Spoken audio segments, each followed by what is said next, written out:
জুলাই গণঅভ্যুত্থান নতুন বাংলাদেশ বিনির্মাণ প্রতিবাদে আজ থেকে শুরু হয়েছে অমর একুশে বইমেলা। তবে এখনো অধিকাংশ স্টল পুরোপুরিভাবে প্রস্তুত হয়নি। কিছু স্টলের নির্মাণ কাজ শেষ হলেও সব বই এখনো মেলায় আসেনি বলে জানিয়েছেন প্রকাশকরা। কিছু স্টলে বই বিক্রি শুরু হয়েছে।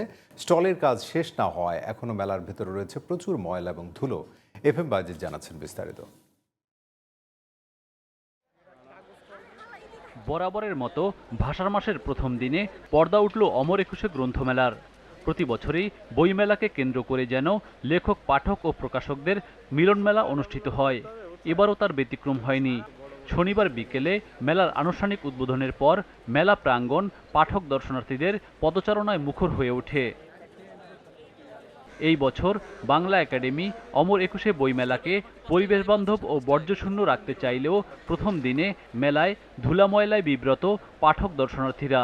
মেলাটা যদি ওনারা একটু আগে থেকে একটু প্রস্তুতি নিয়ে শুরু করতেন তাহলে অবশ্যই আজকে একটা নিট অ্যান্ড ক্লিন একটা এনভায়রনমেন্ট পাওয়া যেত আর কি। দীর্ঘ এক বছর পরে মেলায় পছন্দের বই কিনতে এসেছেন ছোট বড় সব বয়সীরা। উন্নয়নমূলক অনেক বই চলে এসেছে এবং সেক্ষেত্রে বিদেশি বইগুলোর অনুবাদের পাশাপাশি দেশি রাইটারদের বইও আছে। আমার কাছে মনে হয় যে এই ব্যাপারটা আরও বেশি ফোকাসড হওয়া উচিত। আমি এখন কিনছি একটা কমিক্স। আমি ভূতের বই পড়ি, ভূতের বই কিনেছি। আমি ব্ল্যাক ম্যাজিকের বই পছন্দ করে কিনতে আসছি। পরিবর্তিত পরিস্থিতিতে এবারের মেলা নিয়ে লেখকেরা জানান আশাবাদের কথা। এবারের বইমেলা আমার আসলে মোট 4টি বই বেরিয়েছে। তার মধ্যে 3টি বই হলো মোটিভেশনালের উপর। আমার একটি উত্তেজনার বিষয় আছে যে আমি 2008 সালে একটি উপন্যাসের পাণ্ডুলিপির জন্য পেয়েছিলাম জেমকন সাহিত্য পুরস্কার।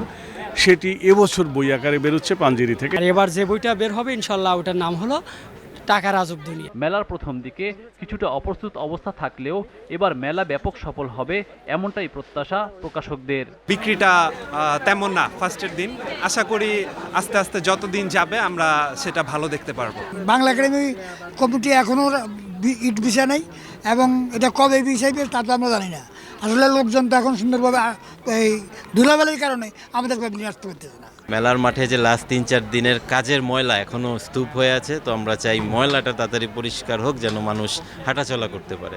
আর আমি বলবো যে সিকিউরিটিটা আর একটু বাড়ানো উচিত। যেমন আজকে প্রথম দিন যদিও, বাট গেটে আমি কোনো সিকিউরিটি দেখিনি মেলা ঢোকার ক্ষেত্রে। বইমেলায় এবার থাকছে জুলাই অভ্যুত্থান নিয়ে নানা প্রকাশনীর বিভিন্ন রকম বই। FM বাজিদ, GTV নিউজ, ঢাকা।